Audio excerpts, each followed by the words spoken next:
now is going to get good, but I'll come back to Metroid Dread a little bit later. And you know what? I'm so glad that the Metroid series is still relevant today. And with Metroid Prime receiving a remaster, it's got me thinking about its titular character, Samus Aran. Oh my. And with this, I think it's the right time to reveal the origins of the greatest bounty hunter in the whole galaxy. Oh, hold on. Hello? No, it's not Boba Fett. Nor is it Django. Look, it's not Star Wars. I do wonder sometimes, but anyway. Now, in the future, planets and their inhabitants are all connected, thanks to the advancements in space travel technology. And because of these connections, the Galactic Federation would soon emerge, and this governing body would oversee a time of peace. However though, rogue elements would soon begin to appear to disrupt this harmony, and the faction behind this disruption would eventually be named Space Pirates. These individuals were classed as the ultimate threat, and extremely difficult to locate, even with the help of bounty hunters. But soon the galaxy would learn of the name of Samus Aran, but what certain events would lead her to become one of the greatest bounty hunters in the whole galaxy. You're goddamn right.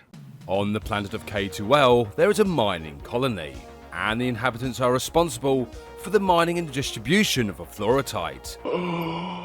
Much of the success of the mining colony was down to one individual, a hard-working man known as Rodney Aran, who was not only respected by his peers, but was also a family man. Now Rodney was married to the beautiful Virginia Aran, and together they were going to have a daughter known as Samus. Eventually, the planet would be visited by a bird-like alien race called the Chozo, who had travelled a vast distance among the stars, in the hope of attaining some of the fluorite. Despite their attempts and generous offers, Rodney respectfully declines, as the fluorite itself actually belongs to the Galactic Federation, whose mission is to stop these valuable crystals from falling into the wrong hands. However, while these discussions were underway, Rodney's daughter Samus would end up befriending one of the Chozo known as Old Bird. This kind and gentle alien would enjoy the time he spends with Samus. But suddenly a wild squirrel steals the backpack from Samus and refuses to give it back, which of course infuriates the young girl. No, God! Luckily though, Old Bird has a great idea. Why not make friends with the squirrel? And thus Samus would name this squirrel Pionchi, who would go on to become her beloved pet. Yes! Feeling somewhat let down, but ultimately respecting the decision of Rodney, the Chozo decide to leave K2L. However, upon their departure, a dark presence looms its shadow over the planet. Space pirates had followed the Chozo to K2L, and were led by the foul-tempered Ridley, a super intelligent dragon with a love for death and destruction.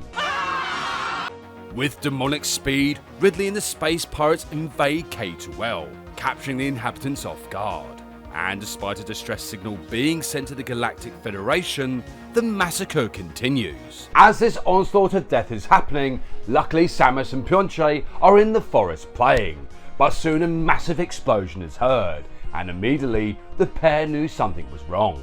Heading back home, Samus and Pionchi come face to face with Ridley, but they're both unaware of the evil intentions of the sadistic dragon. And despite his horrific appearance, Samus offers him friendship. Ridley is overcome with a bloodlust and immediately begins to attack Samus, but luckily her mother appears out of nowhere, taking the full force of aggression head on. But sadly, she's ultimately killed in the process. Soaring up into the sky, Ridley flies away to continue the massacre of K2L, as well as overseeing the space pirates. The space pirates had already begun transferring the fluorite onto their ships, but unknown to them, Rodney Aran had snuck aboard. Neat. Knowing full well the volatile nature of this crystal, and what it would mean if the space pirates could weaponize it, Rodney would make the ultimate life decision. The space pirate ship is soon engulfed in a massive explosion, and its fiery wreckage collides with Ridley, who soon plummets to the surface below. But despite his brush with death, he somehow manages to survive. Of course! Soon everything falls silent, there's no sign of life, and as the dust clears, Samus and Pionchi appear, being the sole survivors of the massacre of K2L. The distress signal that failed to reach the Galactic Federation had actually been intercepted by the same group of Chozo who were visitors to K2L hours before. Feeling responsible for unknowingly leading the space pirates to K2L, the Chozo land on the surface, searching for any sign of life, and eventually they locate Samus and Pyonchi, who are both scared and confused over the events that had transpired. Knowing that the pair are the sole survivors of the massacre of K2L, the Chozo decide to take them back to planet Zebes, with Old Bird becoming the new guardian of Samus. With the Chozo being a highly intelligent species, they were of course responsible for some of the most advanced technological achievements throughout the galaxy, and some of these spectacular wonders resided on the planet of Zebes. However, the planet itself was extremely dangerous, especially for young Samus. Won't somebody please think of the children? The Chozo looked towards science for a solution to allow Samus to survive the harsh conditions of planet Zebes, and so genetic modification is soon decided, with two Chozo giving up part of their DNA. Nice. Eventually, Samus would be imbued with Chozo DNA, becoming a hybrid of sorts, and it's from these actions that would allow her to call planet Zebes her new home.